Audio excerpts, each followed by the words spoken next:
How we doing? Welcome to the Main Street Podcast. Holding my fantasy championship trophy that arrived in the mail today. Go Kicker League. So, obviously, it's middle of the week. We got a big weekend ahead of us, but I wanted to get started on a couple things we heard on Monday. Brian Kelly had a little, I don't know, what would you call it, like a little dust up with the reporter, which we are both on Brian Kelly's side here. Yeah, so reporter asked him a question straight right away after that win about the game and against Florida and how bad the offense was or the concerns or whatever. But we wanted to play it for you if you haven't heard it, so take a listen here. Seeing with your offense. Stop. Really? Is that the first question? We won the game 20-10. Try another question. What do you want me to tell you? I just laid it out for you. We played the game to win the game. We played the game to win the game. All right. How about third down then? What is going on with third down? It's one game. Last game, we were great on third down. You're looking at this from the wrong perspective. LSU won the football game. Won the game. I don't know what you want from me. What do you want? You want us to win 70-0 against Florida to keep you happy? No, I think people want to know why you can't run the ball, quite honestly. We can run the ball. Did you see the last play of the game? That's all you need. You just need one. There's a ridiculous questions. And I'm getting tired of it. That football team just worked their tail off to get an SEC win, and you want to know what's wrong. You know what? You're spoiled. You're spoiled. This team is 17-1 at night. 17-1. Give them some respect. How about that? Give them some respect instead of micro-analyzing every little thing. This is ridiculous. For a group of seasoned reporters, that kind of question is so out of line.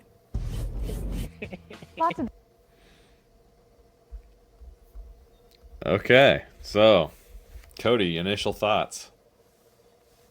So I got two things on this. One, as someone who's been in media for 7 years now, ask better questions. Like, what are we doing? And my second thing is like, I don't know why we got to jump off the bat at that, because looking at the history of Brian Kelly, ask him about the win, ask him about the atmosphere, ask him about the defense, and I guarantee at some point Brian Kelly is going to say, hey, our defense played great. Blake Baker called a great game. We need to work on our offense. And he'll go into it organically himself. Like, right. I don't get coming out here right at the beginning. And then on top of that, like, get the reporter a shovel, because he just kept digging, man. Yeah, dude. Like my opinion on this, like, is totally on Brian Kelly's side. And I've never really been a Brian Kelly fan. Oh, and yeah. I'm ready to be, like I said last week, or just in the last episode, I was ready to, like, support the Weeks boys and all that stuff. And now this comes out, and I'm like, I might just be an LSU fan the rest of the way. Because from a coaching perspective, and, like, I just think that it's ridiculous that everything, just like he said, has to be microanalyzed. Like, every little stat can be spun to fit a narrative, right? Yeah. Instead of trying to win the game. And what did we say about winning freaking football is hard? You know, like, it's hard to win a game. It's hard to win a conference game. So I think Brian Kelly was right and spot on, because shame on the freaking reporters for asking stupid questions out of the gate instead of being like, hey, why don't you ask about the psyche of the players, you know, like how great the defense played and all that kind of stuff, you know, like, it's just, it's disappointing. I think someone, like I said, I've had plenty of experience interviewing athletes, coaches, you name it. Mm-hmm. Like, to me, the first question should have been, hey, what's the status on Whit Weeks? We saw him go down there in the third quarter. Like, yeah, that's more they got the win. Like, okay. To me, I'm more concerned about, you just lost one of your best linebackers probably for the season. Yeah. Like let's ask about that. Let's ask about that atmosphere. That place was rocking Saturday night. Yeah, absolutely. I mean, LSU is going to have. I mean, they're number 3 in the country. Yeah, I mean, you think that coaches aren't like aware that they need to run the ball better? yeah, I mean, do you think they're not doing their job? Like yeah, that's their job is to evaluate. Like it's not all of a sudden going to bring attention to a problem. Like you're not making a revelation to the coaching staff that they yeah, can't run the ball very well. Like they're yeah. I mean, actively trying and to fix it. there's a history of this. I mean, yeah, we've dogged on Mike Gundy, but we saw this about a decade ago with the "I'm a man, I'm 40," Oh my because gosh. the reporters ripping a freshman quarterback. Like, I think that Right. was what Yeah. Brandon Whedon's freshman year or something like that. No, well, it was Donovan. Donovan. Oh my McNabb. gosh, no. I know it was two athletic quarterbacks. It was like Yeah, yeah. Anyway, let's just um, have some common sense. absolutely. Like I laugh at this kind of stuff because I totally, being a coach myself for 15 years of high school athletics, like I kind of understand the whole process of like people asking questions and being critical of this and that. Like in my situation personally, this is like the parents talking to or Yeah, asking questions about things on high school football, right? So now you have the reporters doing the asking of the questions and all that kind of stuff. And it's like the coaches know what they're freaking doing. Like all you're doing is trying to get responses for clickbait. yeah. Like that's all it is. So Oh yeah. I mean, how many times, even beyond just the interview process, we see it with On3, we see it with local media reports, we see it mostly with ESPN. I mean, they're the worst about this, but like they put the most misleading headlines for clickbait, and then you hop oh in the yeah. article and it says nothing about it. Right, yeah. I think they and the crazy thing is they did some study about that, like how many people will just read the headline and not actually open the link, Yeah. and so like now everybody's gone to yeah, it's kind of nuts. And So, like, I mean, we see it not just in sports, we see it everywhere, yep. locally, nationally. I won't go into that where that Right. leads, but Yeah. Well, um, so speaking of coaches, obviously with Brian Kelly losing it on the reporter, he then obviously like there's another part to this. He came out and apologized yesterday to the media like for that outburst, and that was actually the part that I was kind of like, dude, don't don't let yeah, them make you roll over and show your belly, yeah. like don't let the media win. Like, oh, that was Well, disheartening. and one thing about that is the one thing we've always hear about like SEC country is talking about unapologetic, like you got tough Mm-hmm. love, things of that nature. Like Yeah. everyone was moved on. Why bring it back? You know Yeah. what? That reporter learned a lesson, and Well, and you got maybe it's funny how like the reporters they tuck their tails between their legs. They feel sorry yeah, for themselves, and then they make more outlandish. They made more outlandish headlines about how like, oh, he yeah. shouldn't be treated like that, and like really just kind of painted a picture of Brian Kelly being ruthless, and like that Well, wasn't yeah, that and, bad of and a they paint take. that picture, but they don't want to talk about themselves, about how that situation, Right? Yeah. excuse me, how that situation like began. Yeah. Yep. So, um, moving on over there, Dabo Sweeney, he had a bit today in his press conference about basically he told the fans like, hey, if they don't want to, I can't exactly remember how he put it, but I have it here just a second actually.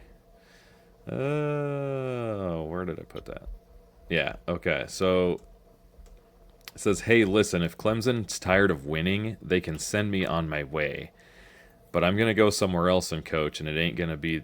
I ain't going way to go. Y'all gonna have to deal with me for a while." Yeah, And he went on and on and on because like you can find this on YouTube, and I'm gonna play the very beginning of this as well, right here. So Yeah, Let's go ahead take and a play listen it, and then I'm going to ask you a question. Dabo. The worst season we've had in 14 years is 9 wins. And that's happened one time. So, and it's not that we haven't had bad moments. It's not that we haven't had highs and lows. We've had highs, we've had lows, we've had bad moments. And I would say this is a bad moment. This is a bad little stretch. This is a low. But we've always responded. And that's how we've been able to we've had 14 years in a row with a postseason win. I mean, we're not perfect. But the reason and this ain't, we've been in this situation many times.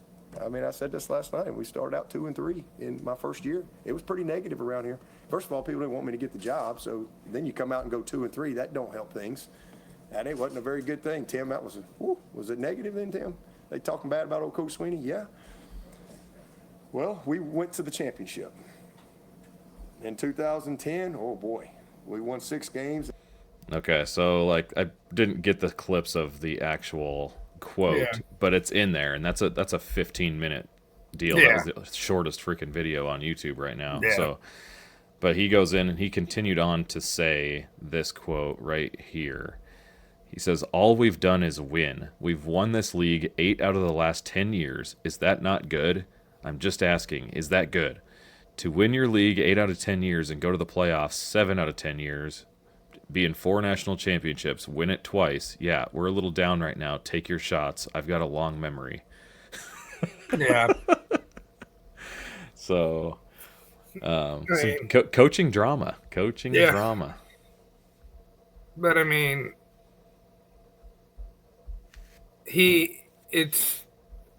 I want to say it's his fault they're in this situation. Well, not in a negative way. Like, he came out his first year, wins 9 games or 10 games, whatever it was, but immediately he started winning. They go to the playoffs. He gets a couple national titles, but that was early in the playoff. Yeah. And, even last year they got back to the playoffs, but like that fan base got so accustomed to winning every game, doing all that. But like, you got to understand how many changes we've had in college football. And it's what we talked about the other night with, you got to be able to adapt. Right. Yeah. So with Clemson, I mean, it's just like, it's the same story, just like the SEC, like the schools that have dominated for so long, and now everybody's just catching up, Right. So like, it's harder to win. It was already hard to win, but now it's even harder to win. Yeah. And so, like, I think Clemson's going to be okay, but so Dabo Sweeney to Virginia Tech. Oh, geez. Maybe. Yeah. Somewhere with, I mean, geez. He'd probably end up at Miami of Ohio or something. Yeah. But the crazy thing is Clemson could come back now. That was one conference loss. They're not out of the ACC title race. They could go in, win the ACC title, and they're back in the college football playoff, and this is all a moot point. Yeah, dude. Like, that's a really good point because, geez, I mean, the volatility of sports in general, like, I think that most people are upset because they're like, well, you lost to Georgia Tech. Well, so everybody's seeing Miami and Florida State in front of them and that kind of thing. Like, they're not viewing it from the standpoint as, like, we could still run the table. Like, our talent is still good enough to run the table. Like, they're just impulsively talking right now, So. And with Georgia Tech, like, of Georgia Tech, Miami, Florida State, Clemson, they have the easiest remaining schedule. Mm-hmm. But Georgia Tech, the issue they're going to run into, in my opinion, is they can't do this with Haynes King all year. 25 carries. No. It's like we said that thing is not going to be just a joke anymore that they put out every week for him being his wear and tear. Like, that's going to be a really bad thing. Yeah. So, anyway, like, I got one question on the ACC with you, and I only want to bring it up just in case something happens down the road. We can say we mentioned it. Okay. What are your thoughts on NC State? NC State. I'm glad you brought this up because 3-0. Manny Diaz said something about them today. Okay. He actually thinks that they're the best pass, like getting ready for. That's what he said. You think they're the best what? Passing team. Okay. So like that's over Illinois, that's over Tulane, that's so. But CJ, what's the guy's name? CJ Bailey, the quarterback. Sure. I think it's CJ Bailey. And they lost their best receiver in the portal to Texas A&M. Right, Concepcion. Yeah. Yeah. So. Yeah, I don't know. Like it's gonna be. I don't really. I'm excited for this game because I don't really know a ton about them. I watched a lot of that game with Wake Forest. Yeah. Where I wasn't like stoked about him, but what are They your had a thoughts close on game him? with ECU. Yeah. Well, But what are your that's a big thoughts? rivalry, in-state rivalry. Like that dates back a long time. Heck, even going back to 2007, when ECU got their upsets early in the season over Virginia Tech and I can't Sure. remember. It was NC State that ECU got up ranked to like 13th or 14th in the country, and they lost that game to NC State. And Right. Yeah.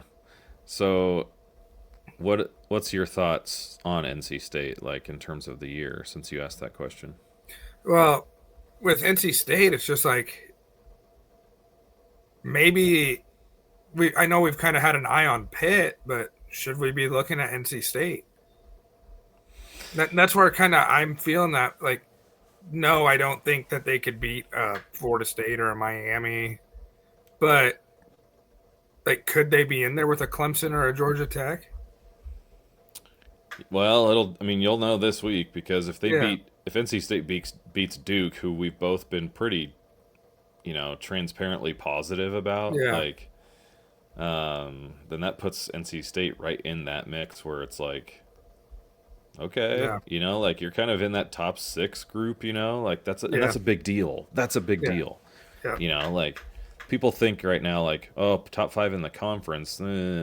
Like, I think that's a big deal with the way that conferences are these days. With their And we got to expanded remember and that all Virginia game was not a conference game, so Right. Oh, yes, that's right. So, if you look at, I mean, basically, if you look at the ACC's championship game winner odds right now, yeah.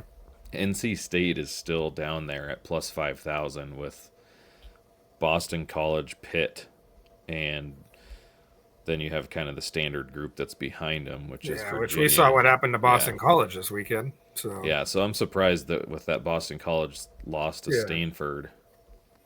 I mean, so let me pull up. Right now you have State. Georgia Tech is actually in front of Florida State on the Vegas odds. I think that's because Florida State has to play Clemson and Miami. Okay. Yeah, and Clemson's right there too. Like, so Cal is sitting at number 7, right in front of Duke for the ACC. So Dang. that Justin NC Wilcox State. defense, man. NC State could be 6-0 going into that game against Notre Dame. Their next three games are Duke, Virginia Tech, and Campbell, and then they play Notre Dame. So it basically comes down to this one right here with this week. So because then they play Pitt, and then 3 of the last 4 games, Georgia Tech at NC State. They go to Miami, host Florida State, and then the rivalry with North Carolina. yeah, So that's they got all 3 of those big dogs. yeah. They need to be 6-0 going into Notre Dame. Yeah. So That'll help Notre Dame who's trying to find quality wins now. Right. So staying in the ACC, we both made picks, obviously, for the championship game. I believe you picked. Who'd you pick? Clemson, Miami. Okay, and I don't honestly remember who I picked, but You went with Georgia Tech and I want to say Clemson. yeah, because you didn't right. believe in. I don't believe Cristobal. I didn't believe in Cristobal, and I still think he's going to flub up somewhere. But any changes in your mind? Obviously, I mean, Clemson, obviously, with their falter, like, Well, I you mean, at? Where are you at after 3 weeks in terms of the ACC title game? if we draw this out on paper, Georgia Tech runs the table. They're in the ACC title game, right? Mm-hmm. So then that would likely be against the winner of the Miami-Florida State game. Yeah, because Georgia Tech plays neither one. Yeah, and they don't, and they already beat Clemson. So yeah, that's so. Oh, that is so awesome, dude. I'm so happy. I'm so happy. I mean, Georgia Tech, Florida State, maybe. That's where I'm gonna go. Like that's where I would lean. I would just, instead of having Clemson in there, I'm putting Florida State in there. I like Tommy Castellanos, man. So I like the defense. So oh yes, yeah. Florida State's defense is nasty, nasty. So, well, do you want to? Let's revisit. I want to revisit some of the other conferences in terms of our picks first before we jump into some Heisman stuff. Yeah. Hey, do you want to jump on the Big 12? Yeah, absolutely. Because might have a preview of the Big 12 title game this weekend. Because I went Utah, Iowa State, and you went Baylor, Utah. Yes. Well, both of our pick could be out this weekend. Yeah, they could. Because Texas Tech, granted, the competition hasn't been great, but I think there's some value to when you don't play like great competition, you still freaking bury them. Mm-hmm. And you have high efficiencies while doing that. Mm-hmm. And that's that. Balin Morton right now is just lighting it up. Yeah, I need to look through some of their stats, like specifically, because I mean I know that they're just throwing the ball all over the place, and actually they actually have a pretty good run game. So they've been able to show that they can run the ball. I know that. I don't know the specific yardage, but I kind of fumbling around through fan tracks and looking through their running backs stats through 3 games. Yeah. They have multiple running backs that are scoring pretty good fantasy numbers. So assumption is that they're at least using the running backs, giving him touches, even if it's in the passing game. So Balin Morton is completing at a 70% clip right now for 923 yards and 11 touchdowns to 1 interception. Okay. They got 4 running backs with over 100 yards rushing, including their leading running back with 207. Okay.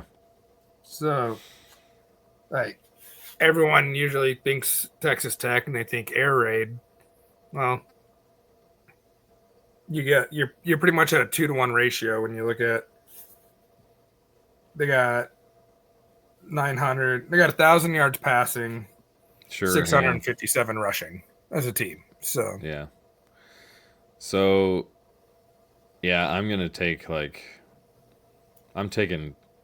just think Utah. I mean, they can't be out. Yeah. Like, I don't know. I should have put the whole schedules in front of me, but I still kind of like Baylor.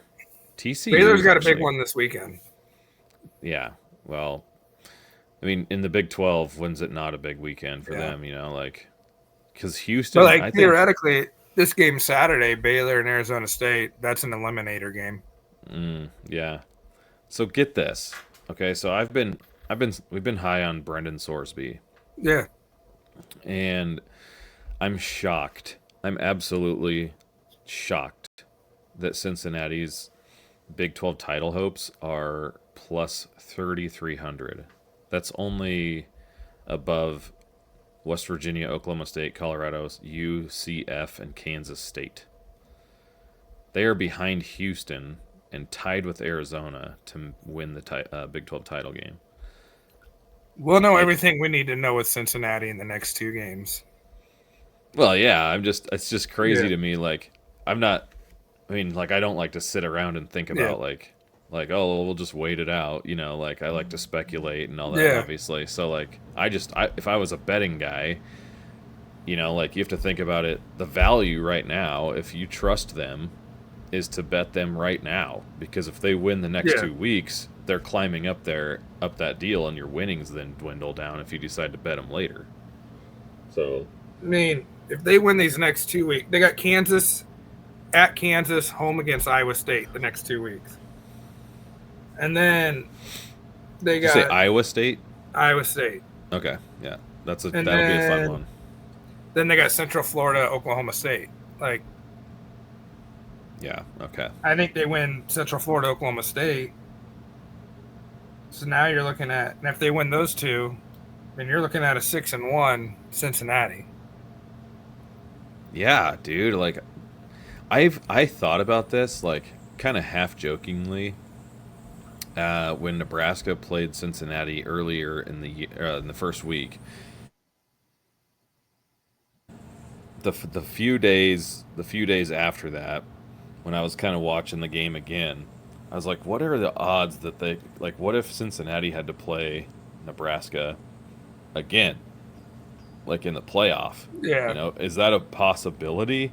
I mean, in the Big 12, that's possible. Yeah, yeah. You know, like, it just depends. Like, man, wouldn't that be wild to see, like, a round one playoff game as a rematch from the game one? You know, like. Yeah. So, here's one for you. Before we jump into the two main conferences, the AAC, because I think the AAC deserves enough, probably pub, from the standpoint that whoever's champion of that conference is getting in, unless they are beating up on each other so bad that Boise sneaks in, you know. Yeah. But Tulane is the front runner, obviously.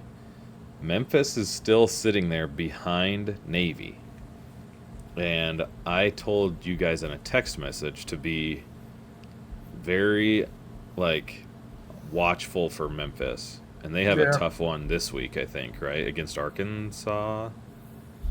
Who did they play this week? It's not Arkansas. It might be Arkansas. Memphis is home against Arkansas. Yeah. Yeah, so I kind of like Memphis and Navy play on Thanksgiving Day, last game of the year. Oh, that's nice. Yeah. That'll be a great one. Yeah. So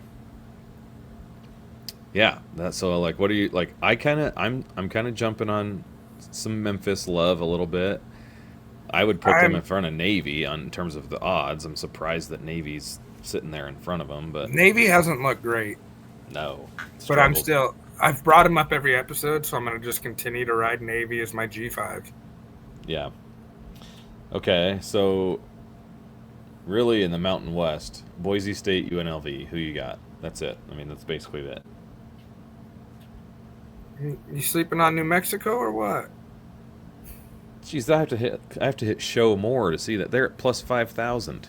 Yeah. They just behind got a Utah coach State. fired, man. They're behind Hawaii. Yeah. No, to answer your question, I think I go with Boise State. Can Dan Mullen do it? But I don't think so. So don't sleep on the Pokes either. Right. Okay, let's move to the SEC. SEC. Yep. I believe I'm pretty sure I put Florida way up there. Yeah, I had Alabama over Georgia in the title game. Yeah, okay. Well, I know I had Alabama. Look at me, going out on a branch for that one. Yeah. Are you changing at all? No. Yeah, so I don't think I can. LSU? No, I'm actually, this is going to blow your mind because of schedule. Who's the SEC darling? Mizzou. Yeah. Like, Bama's going to win it. I think Bama wins the SEC, but can Missouri pull it off? Like, does Missouri doesn't play Georgia. I keep thinking in the, like, East and West type. Yeah.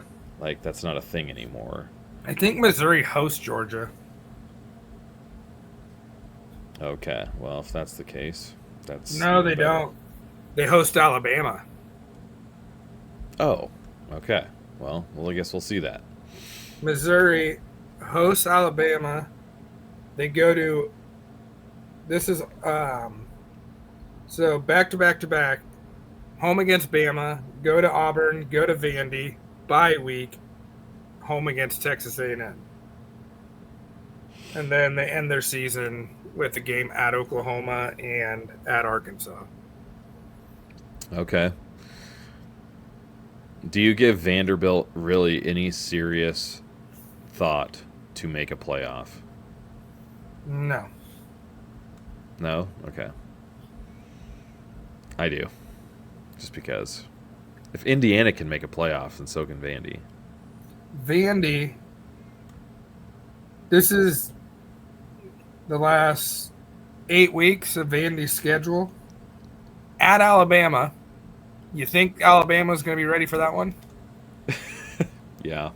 They have a bye week. Home against LSU, home against Missouri, go to Texas, home against Auburn, home against Kentucky, go to Tennessee to finish the year. They could finish the year with those 4 wins, though. Yeah. I think they can beat Texas. Yeah. That's freaking stupid to say from a. Well, that was a one possession game last year. Right, but I'm just saying, like, Texas is. I mean, Arch Manning is bad. That's what we should probably talk about. What are you talking about? He's freaking horrible. He's like at the bottom of every category in SEC quarterbacks. It's horrible. I heard this on Bussin' with the Boys today. He went through a span on Saturday against UTEP, throwing 11 straight incompletions. You can't hit a check down. You can't hit a screen. Throwing dirt balls. Like, you can't. What is that? Drawing a blank, where the receiver comes running right in front of you and you do a little toss, like. Oh, just a jet sweep. Yeah, like a push pass. Push pass. Yeah. Like. Yeah. Yeah, it's just a variation of the jet sweep where it's just gives a little easy completion to the quarterback, some receiving yards to the wide receiver. But man, it's like you talk about, like this has to be the biggest flop ever from a Heisman favorite. I can't think of a Heisman favorite that's been as bad right now through 3 games. And then basically losing the Heisman because he's not winning that thing. No. Well, There's how no way. Recent memory? I no one's really coming to mind as far as a flop, but as a comparison, who was widely considered number 2? Because who's had the bigger flop of them two? With Lagway. Oh well, yeah. Depending on who you talk to. Yeah. I mean, Lagway. Yeah, Lagway's freaking bad too right now. I was gonna try to figure out something smart to say to give him the benefit of the doubt. I saw someone put out SEC standings, and I think I sent it to you guys in the group. I can't remember. So they had the full SEC standings. Like they had Kentucky last, and right above right above Kentucky, it said Florida was supposed to go here, but they were intercepted by LSU. Oh, dude. That's good. That is good. Man. Okay, so let's do this real quick. Let's go season leaders. I need to learn how to navigate this better. Yeah, that's not going to work. So, did you want to go into Heisman talk? Well, we got to do Big Ten first. Okay. So, Big Ten. I went really out on a limb on that one too. Right. Yeah. Anything Ohio changed State in the over Big Penn Ten? State. I'm putting Oregon in there. I think Oregon wins. I think Oregon wins the conference. I said Nebraska was gonna get beat by Penn State. Like now I think it's Oregon over whoever. I guess it doesn't really matter. Like it could be anybody, but there was a guy that came up with this freaking thing on like TikTok or something that said there's a realistic scenario out there where there could be an 8-way tie at 10-2 in the Big Ten. Mm-hmm. I wish I had that, but I just thought of it for the first. I mean, this was a week ago that he posted this, so. Yeah. But how crazy would that be? Like, unbelievable if it did. I mean, that would that Minnesota would have to beat Ohio State like at Columbus or something dumb like that, and that's not going to happen. So. Well, would they? No. Where's Ohio State got to go next week? I don't know. Longest winning streak in Division I football. Oh yeah, Washington. Yeah. I was just talking. I went to lunch today with Devin and Drew, and they. Thanks for the invite. Yes. I was working in Elkhorn. We went to Oscars. Yeah. So. I was working on 192nd and Maple. Anyway, so like we were talking about Ohio State and Washington and stuff, and brought up the win streak. That's a tough place, man. Like. So that same week, you have Ohio State at Washington, Oregon at Penn State. That's good, but I mean you should be getting a lot of those good games because, man, the Big Ten is deep. Yeah. So. But we also don't really know about Washington yet. Yes, we do. Colorado State, UC Davis. They got the Apple Cup this weekend, baby. Oh, gosh! So you gotta have thoughts and prayers for freaking Washington State in this game because it might be 70-0 at halftime. Yeah, well, just feed Jonah, baby. And Washington State can't seem to take care of football, so. So, anyway. Give me a team. Who does Oregon beat?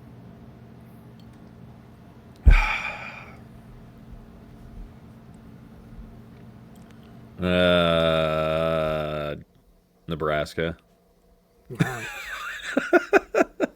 I'm sticking with Nebraska, dude.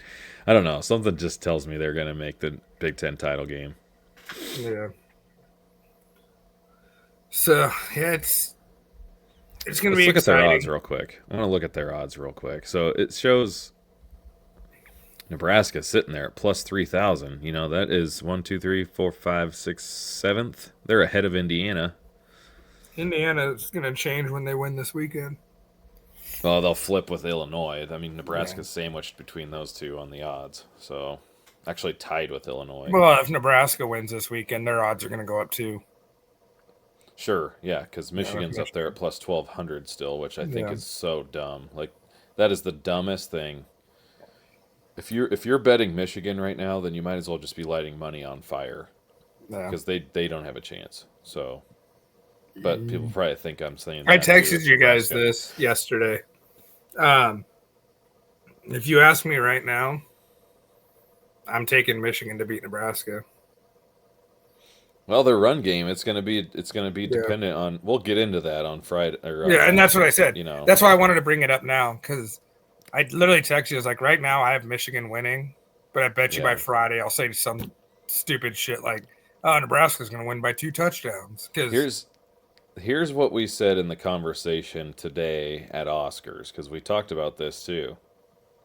So so I don't forget, and I told Devin and Drew I told Drew about the part where I was dragging my balls all over his chin because of fantasy or whatever, and he started laughing. If they were real friends, they would watch this.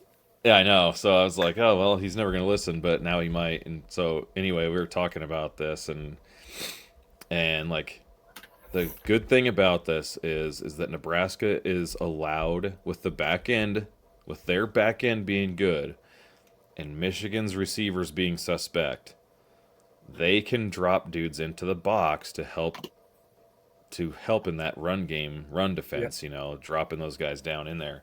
And my opinion is, if you're a defensive coordinator, like they're giving the green light, like I showed you guys that thing about they gave the green light for Bryce Underwood to run. Yeah. make it so that Bryce Underwood is the one running the ball. Like Yeah. overplay Justice Haynes, and then put hits on Bryce Underwood as best as you can. Like hit after hit after hit. So, did you they're, listen to Benning today? No. Benning fully expects the defense to be played very similar to the way they played Iowa. Okay. Man up on the outside and make Iowa beat you with the pass. He Right. thinks they're going to do that with Michigan. Make Bryce Underwood beat you with the pass. Well, that's basically what I just said. Yeah. So, like, I think that's the smart way to go. Like, yeah. So, I was kind of getting towards like if you watch how they played against Iowa and still lost. So yeah, yep. Okay, well, let's move to Heisman's real quick, and then let's get the heck out of here after this. all right. So, obviously, Arch Manning has basically lost himself the Heisman after losing to Ohio State, struggling against UTEP, struggling against San Jose State. Do you have? I mean, I know who you like, and it's actually not John Mateer. I think you like the dude up in Seattle. No, I like him number 2. Okay, so is Mateer your number 1 still? No, Mateer's my number 3. There's a quarterback down in Atlanta who's my number 1. Oh, Haynes King, duh. Yeah. Oh, dude, I just don't like. I think he should be. I just don't think he's gonna play enough games. Yeah, like they're gonna sit him. enough. They're gonna sit him in games like I don't know, like. Yeah, like it's frustrating. That's my biased opinion with those 3, obviously. But I mean, right now, Mateer has to be number 1 with what he's doing, running and throwing. Yeah. So there it is. Okay, awards. What Bovada has right now. Real quick, before you give me odds, I want to ask you a question. Okay. Do you think Nussmeier's out? The way LSU's offense has played the first 3 games? Yeah, I don't even give him a thought. Like, he's not even that. He didn't. Like, somebody, I can't remember who it was, during the Clemson game said that Nussmeier looked really, really good. And I was like, I didn't even honestly think he did. It was like kind of in the second half he kind of looked better. But, I mean, I don't think Garrett Nussmeier, unless they find some, like, really good offense and, like, then maybe. Yeah. I mean, I said I wasn't high on Nussmeier at the beginning of the year, and you're like, well, he did throw for 4,000 last year, and that kind of, I was like, would have never guessed that he threw for 4,000 last year. Right. Well, their offense was the thing that was lights out last year, Yeah. you know? So it's interesting that their defense has been shored up a little, and now they can't move the ball. Yeah. So. All right. What are your Bovada odds? So Mateer is actually sitting number 2. Then I'm not going to tell you who it's number 1. I want to see if you can guess it just based off of like me not mentioning them. Mateer is 2. Dante Moore is 3. Tied for 3rd with Gunnar Stockton. Then it's Garrett Nussmeier at 4 with Jeremiah Smith. Then you have a group of 3 dudes: Dampier, Aguilar at Tennessee, and Julian Sayin. And then you're getting the guy that I've been thinking of the whole time you haven't named yet. Who? Carson Beck. Yep, he's the leader at plus 700. Haynes King is down there at plus 4,000. He's tied with Dylan Raiola. Yeah. So Raiola gets a win this week. His stock's going to go up too. Oh yeah, I mean this is all gonna freaking work itself out, obviously. Like, but you know, like, I can't, like Avery Johnson is still sitting here ahead of. Like, he's sitting ahead of Ryan Williams. Well, Ryan Williams missed a game, but that shouldn't matter. Right. Where's Jonah? Jonah Coleman is way down there at... Jeez, he's way down here. I don't even see him. He's not even listed. Sleeping on Jonah, like... He is not listed. Did you see Robert Griffin's Heisman odds after 3 weeks? Who he had number 1? No, I missed it. Marcel Reed. Yeah, but that's just because they beat Notre Dame. He went Reed, Beck, Castellanos, Sawyer, Robertson for his top 4. Yeah. Okay. He had Mateer 8th. Behind Barron Morton, Mario Craver, and Jeremiah Smith. Okay. Well, I can't don't really believe in argue that with at all. that.